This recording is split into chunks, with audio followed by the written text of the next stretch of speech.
Hey, I'm Remmington with Amarillo Land Services, and we're going to go over the controller we install. This is a Rainbird TM2 controller. This is what we put on all of our systems. So we're just going to walk you through this, open it up, and this controller, what it's going to do is it automates your sprinkler system.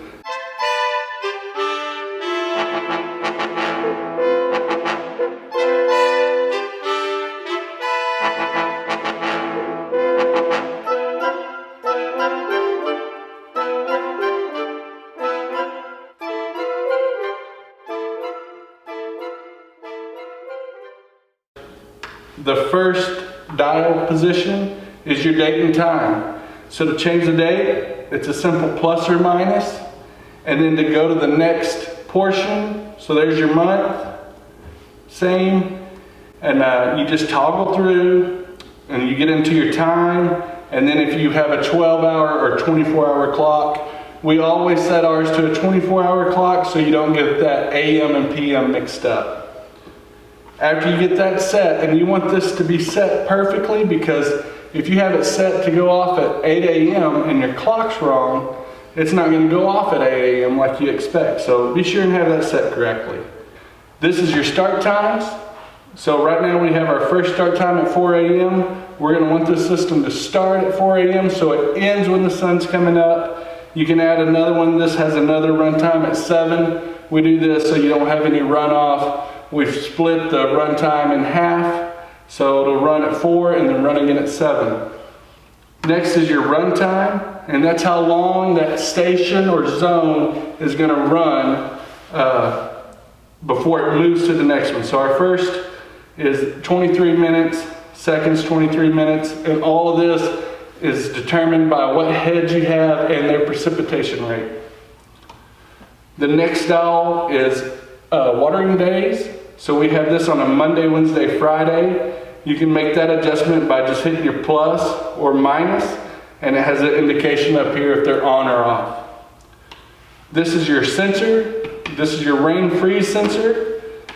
Right here, you can turn the sensor on and off. So when we put a new system in, we're going to disable this sensor, so if we get a little bit of rain, it's not going to shut this down. But after that sod or seed is established, you want this sensor active. Next is your seasonal adjust. Right now it's at 100%. So we had 23 minutes on our run time. It's going to run for 23 minutes. If I kick this down to 70%, it's only going to run 70% of that time. See that adjustment when you come back to your run time. So on these hot days, if your yard is a little bit hot, you don't have to go in and adjust each zone. You come here and you can go over 100% and say you want 120% while you know that it's going to be super hot that week. Our last is manual watering.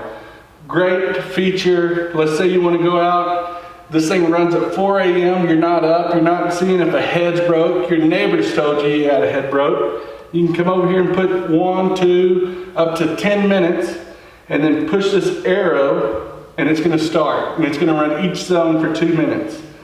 Another great feature in that, you go to just a specific zone, and you can run it for the run time. So you can get over that 10 minutes. If you know zone 2 is really hot, you've had a wind come across it, and you can run that zone just by holding that, and it'll only run zone 2.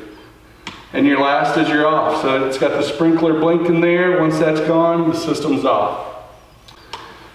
The last feature of this is that sensor I was talking about. This is your rain freeze sensor. So if you have settings from 1/2 inch to 1/8 inch on your rain gauge, and 41 degrees to 33 degrees. So we can make those adjustments. If it gets down to 33 degrees, this will not run. Or if it gets 1/4 inch, it will not run, whatever setting you have. And this is also really easy. You hit your toggle and you can go up and down. So right now we have this one at 37 degrees. So when it gets below 37 degrees, this will not run. Our water is set at 1/4 inch, so same thing. If we get over 1/4 inch of rain, this is going to shut off. And this shuts off for 48 hours. It has your signal and battery life, so you don't have to get up on a ladder and check the sensor. It tells you right here, so this is a quick quick check to make sure that's working. The last thing I want to cover is program times, what it is and why we use it. So it's a great feature to the controller, and an easy way to explain it, it's like giving another controller. You have another system to run. So you're not going to use this all the time, but let's say you seed an area or sod an area. You want your normal run time to stay the same, but you need to do something a little different in a zone. Maybe your beds need to run different. That's where you would change to a program B or C and add a different time, different start time. It's like having a separate controller. It's really nice. Thanks for watching this video and taking the time. My goal for this was to help you and maybe solve some simple problems you have. Now feel free to call us if you need to. We'll come out and do a service call for you. No problem, we're here to help, and that's the intention of this video. So I hope you enjoyed it, and thank you for your time.